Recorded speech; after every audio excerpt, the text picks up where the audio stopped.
The third part of the partial defence of diminished responsibility is that the abnormality of mental functioning must substantially impair the defendant's ability to do one of three things. Now, substantially impair, the courts have said, means not a total impairment. It mustn't have a completely negative effect. It mustn't take away completely their ability to do something. But it must be to a significant extent more than trivial. To impair means to have a negative effect on. So let's give an example. The fact that I can't sleep more than a couple of hours at night has substantially impaired my ability to pay attention in meetings.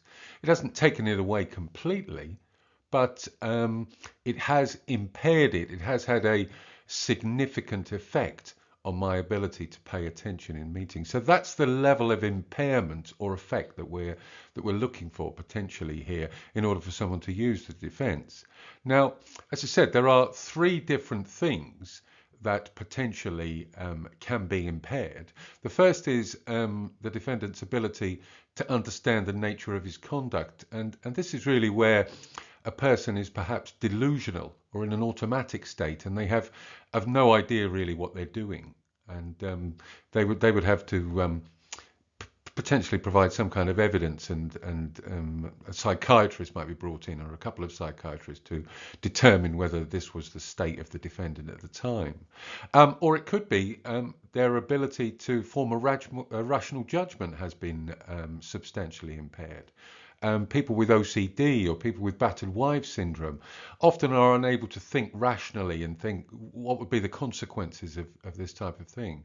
So there's another situation in which somebody's ability to do things might have been substantially impaired. And the last one is to exercise self-control. People who use the defence of diminished responsibility are often people who say, I wasn't able to stop myself.